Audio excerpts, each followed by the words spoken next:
15 अध्याय के 11 आयत में प्रभु यीशु मसीह अपने चेलों के साथ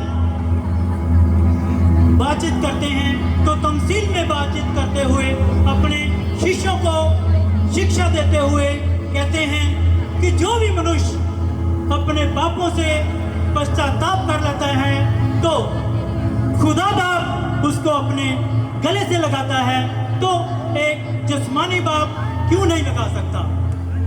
इस तमसील को हम एक स्किट के रूप में पेश कर रहे हैं जिसका नाम है हजारों पुत्र की पश्चाताप। लो पेश है। एक बाप के 2 बेटे हैं। बड़ा बेटा खेत में अपने पिताजी के साथ कार्य करता है और छोटा बेटा अपने दोस्तों के साथ अय्याशी करता है। तो अभी आप देखेंगे। मेरे दोस्त मुशर्रफ, तुम कहाँ थे? हम तुम्हें कब से ढूंढ रहे हैं। क्यों, क्या हुआ? आज कुछ तूफानी करते हैं। हाँ हाँ, क्यों नहीं, मेरा भी मन कई दिनों से कर रहा है। अरे हाँ हाँ भाई, बहुत मजा आएगा। अरे यारो, अकेले अकेले महफिल सजाए बैठे हो, मुझे तो तुम भूल ही गए। अरे भाई, ऐसा कैसे हो सकता है? बाइबल सजी हो और तुम ना हो। मेरे दोस्त, आज जाम तुम्हारी तरफ से होगा। नहीं नहीं दोस्तों, मेरे पास पैसे नहीं हैं, क्योंकि मेरी सारी जायदाद मेरे पिता के पास है। वो मुझे एक फूटी कौड़ी तक नहीं देता। तुम्हारा बाप इतना कंजूस है कि तुम्हें एक फूटी कौड़ी भी नहीं देता कि तुम अपनी जरूरतों को पूरा करो। अगर नहीं देता तो मांगो, अगर फिर भी नहीं देता तो जबरदस्ती छीन लिया करो। चलो कोई बात नहीं मेरे दोस्त, आज हम तुम्हें बुलाते हैं, कल तुम हमें बुलाना।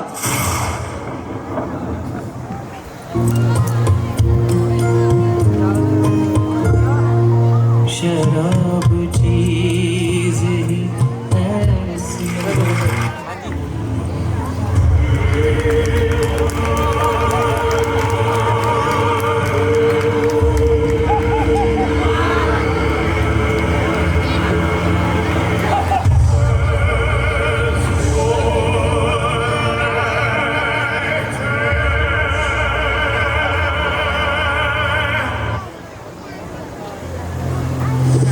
अरे यारो, मैं तो भूल ही गया, आज घर जल्दी जाना है।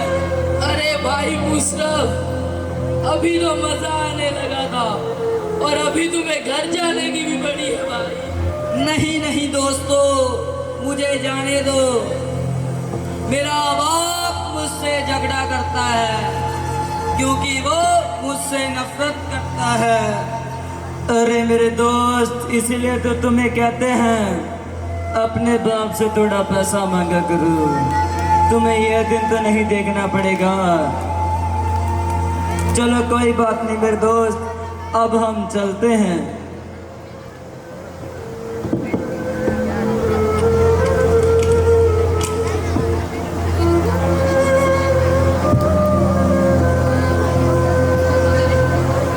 और वो शराब के नशे में अपने पिता के पास पहुंचता है।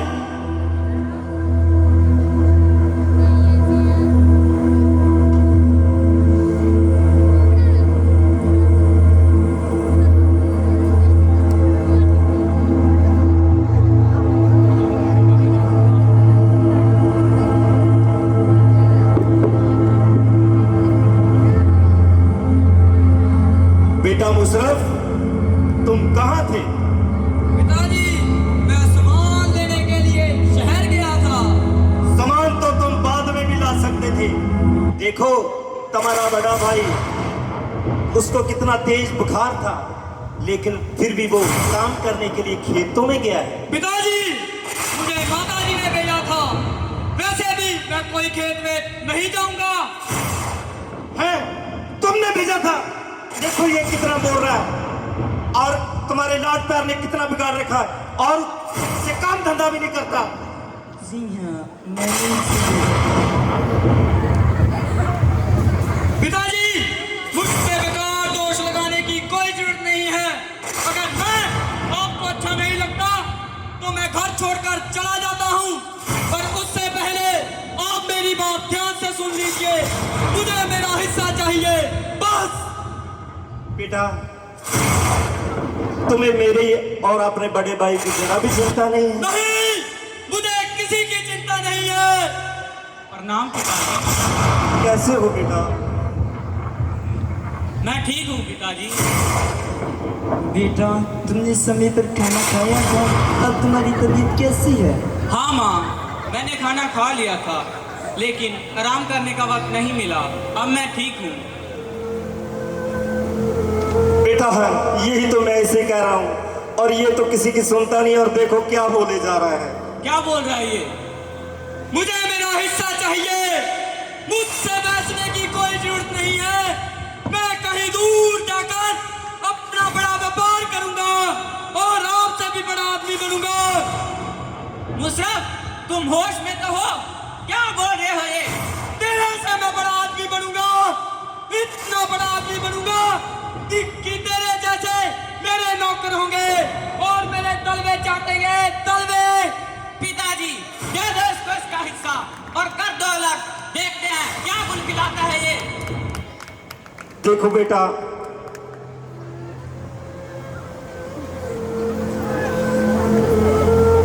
जैसी तुम्हारी मर्जी। हाँ हाँ, जल्दी करो बस।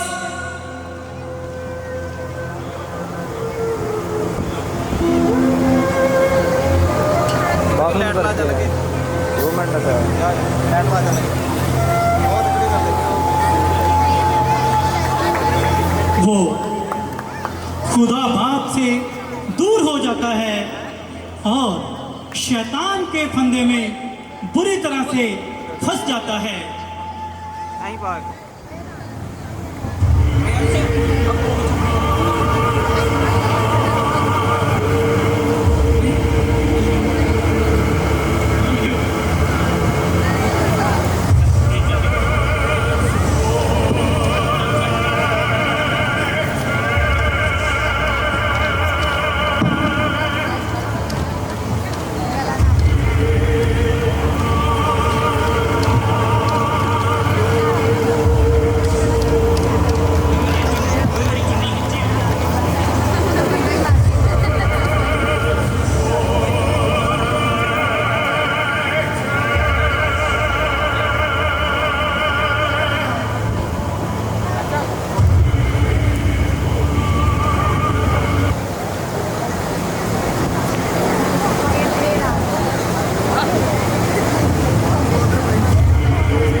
तेरी अकल पे पर्दा क्यों पड़ गया?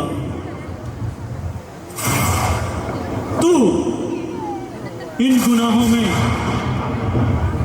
क्यों सड़ गया?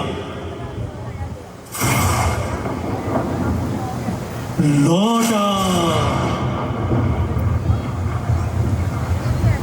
लौटा मेरे लाल, मेरे पास लौटा। पश्चाताप कर ले अपने गुनाहों से।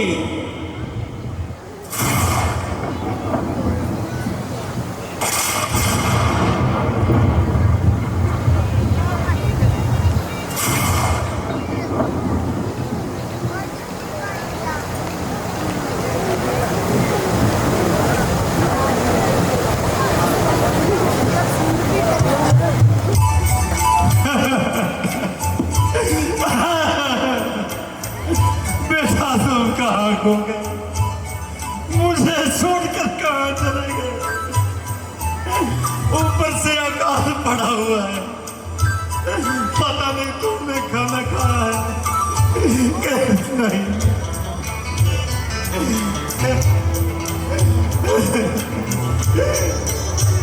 दुनिया की भीड़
बहुत दिनों से भूखा हूँ,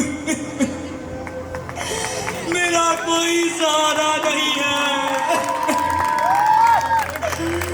लगता है उधर से कोई आ रहा है, मैं उनसे मदद मांगता हूँ। देखो पूरा शहर बर्बाद हो गया काल की वजह से। स्वामी, अरे स्वामी, ये कौन है? उठाओ इसे। अरे कौन हो तुम? स्वामी, मैं बहुत गरीब आदमी हूँ, मैं बहुत दिनों से भूखा हूँ, मुझे कोई काम दे दे जिससे मैं अपना पेट भर सकूं। देखो हमारे इलाके में से तो पहले ही अकाल पड़े हुए हैं, हम तो खुद भूख और प्यास से जूझ रहे हैं। तुम्हारे लिए हमारे पास कोई काम नहीं है, जाओ तुम कहीं और ढूंढो। नहीं नहीं स्वामी, कृपया मुझे कोई काम दे दे। ठीक है, अगर तुम चाहते हो तो तुम्हारे लायक हमारे पास एक काम है। तुम चाहो तो हमारे सूरों की देख रेख कर सकते हो, लेकिन एक बात का ध्यान रखना, हमारे पास तुम्हारे खाने का कोई प्रबंध नहीं होगा। जो सूअर खाएंगे वही तुम्हें खाना पड़ेगा। क्या तुम्हें मंजूर है? जी स्वामी, मुझे मंजूर है। तो ठीक है, ले चलो इसे।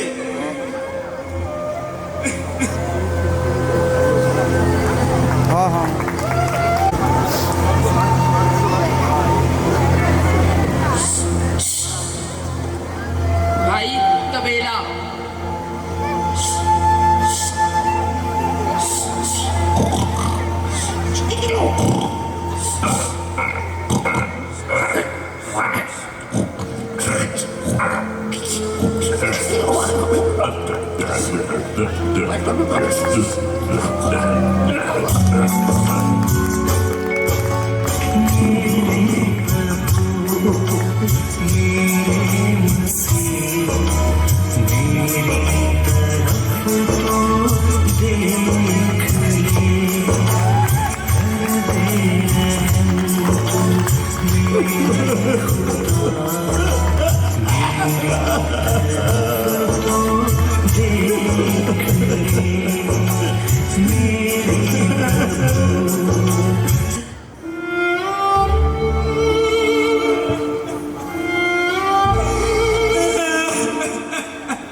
पर मैं इन सूरों के बीच में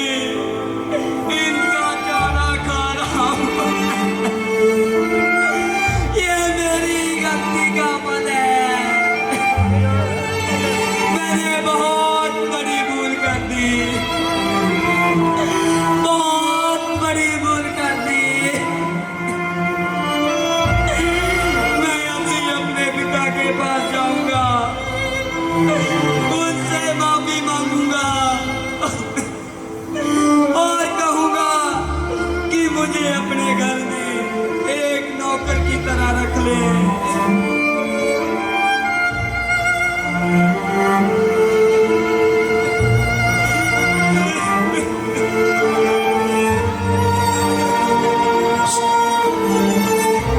और पिता अपने पुत्र के वियोग में हर रोज तड़पता रहता है और इंतजार करता रहता है कि मेरा बेटा कब आएगा। हैं? ये कौन आ रहा है? अरे ये तो मेरे घर की तरफ ही आ रहा है। लगता बेटा मुशर्रफ। पिताजी, पिताजी मुझे माफ कर दो पिताजी। उठो मेरे लाल, तुम कहाँ खो गए थे? पिताजी मुझे माफ कर दो। मैंने आपके खिलाफ और स्वर्ग के विरुद्ध पाप किया है। मुझे माफ कर दो पिताजी। एक बेटा अपने बाप को माफ कर सकता है, एक बाप अपनी औलाद को माफ। एक बेटा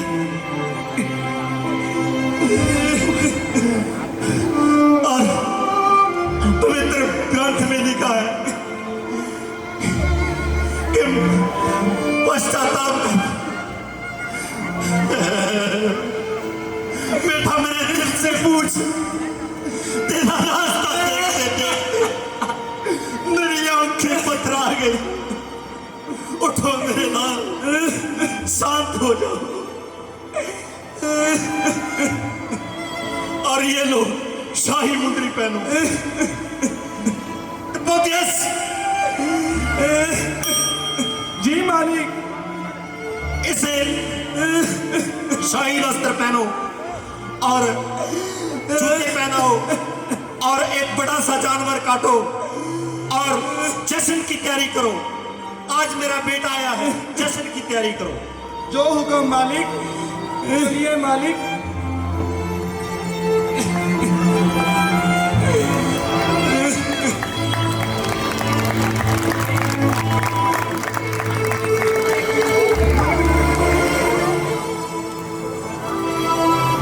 एक इंसान पापों के में गिरकर और पश्चाताप करके, एक इंसान पापों में गिरकर तबाह हो गया और शैतान के शिकंजे में फंस गया और उसका अजाड़ा हो गया। देखिए एक बाप का प्यार कितना महान है, जिसने अपने पापी बेटे को गले लगा लिया। और आओ मेरे साथ मिलकर कहो, मन फिराओ, आओ मन फिराओ, पश्चाताप करो और खुदा के घर लौट आओ। धन्यवाद।